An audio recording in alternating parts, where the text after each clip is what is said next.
Bismillahirrahmanirrahim. Elhamdülillahi Rabbil alemin. Vessalatu vesselamu ala seyyidina Muhammedin ve ala alihi ve sahbihi ecmaîn. Amma ba'd. Səni yalnız bu sıxıntılardan Allah-u Teala qurtara bilər. Ey qardaşım, insan nə qədər qapıları döysə də, nə qədər insanlardan ümid gözləsə də, elə bir an gələcək ki, bütün qapılar üzünə bağlanacaq. O vaxt açıq qalan yalnız bir qapı olacaq. Allah-u Teala'nın qapısı. Allah-u Teala buyurur: Əgər Allah sənə bir zərər toxundursa, onu ondan başqa aradan qaldıracaq heç kəs yoxdur. Əgər sənə bir xeyir diləsə, onun lütfünü heç kəs geri qaytara bilməz. Ən-Nam surəsi 17-ci ayə.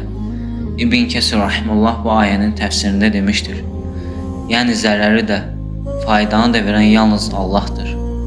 Heç bir məxluq müstəqil şəkildə nə zərər verər, nə də onu aradan qaldıra bilər.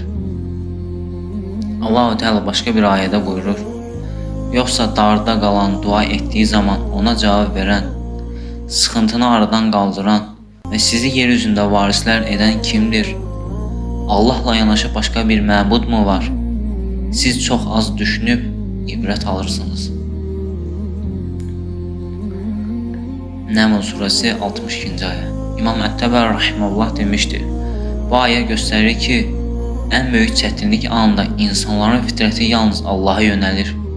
Çünki onlar bilirlər ki, həqiqi nicat verən yalnız O'dur. Peyğəmbər sallallahu aleyhi və səlləm buyurdu: Allahın əmrlərini qoru ki, Allah da səni qorusun.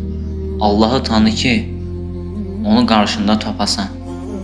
Bir şey istədiyin zaman Allahdan istə. Kömək dilədiyin zaman Allahdan kömək dilə. İmam Tirmizi rivayət etmişdir bu hədisi. İbn Rəcəb Həmbəli rahimehullah demişdir: Bu hədis bütün qəlbin Allahdan qeyrisindən ayrılıb yalnız ona bağlanmasının əsaslarındandır. İbn Abbas radiyallahu anh deyirdi: Kim Allaha təvəkkül etsə, Allah ona kifayət edər. Ömər ibn Xattab radiyallahu anh demişdir: Əgər siz Allaha layiqincə təvəkkül etsəydiniz, quşları ruziləndirdiyi kimi sizi də ruziləndirərdi.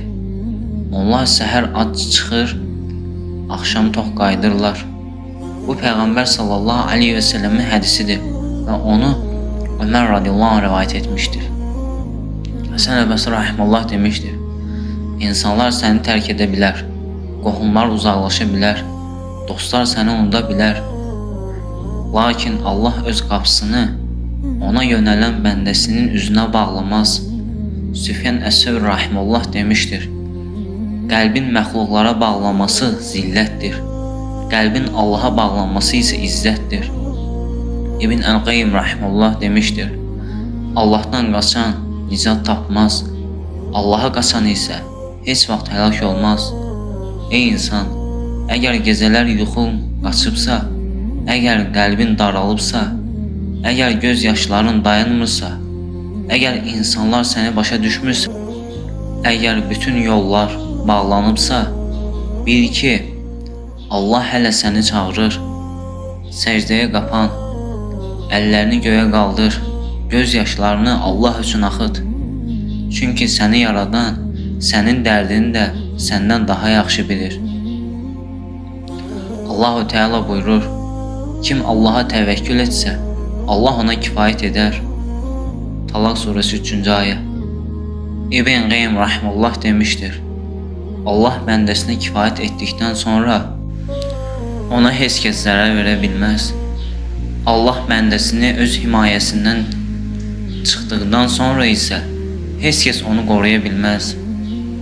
Unutma, səni xəstəlikdən də Allah qurtarar, səni borcdan da Allah qurtarar, səni qəm, qüssədən də Allah qurtarar, səni günahın zülmətindən də Allah çıxarar, səni insanların zülmündən də Allah xilas edər. Lakin bunu açarı səmimi tövbə, ixlas, tövhid, dua və Allaha möhkəm təvəkküldür. Elə isə qəlbini insanlara deyil, Rəbbinə bağla. Çünki səni yalnız bu sıxıntılardan Allah-u Teala qurtara bilər.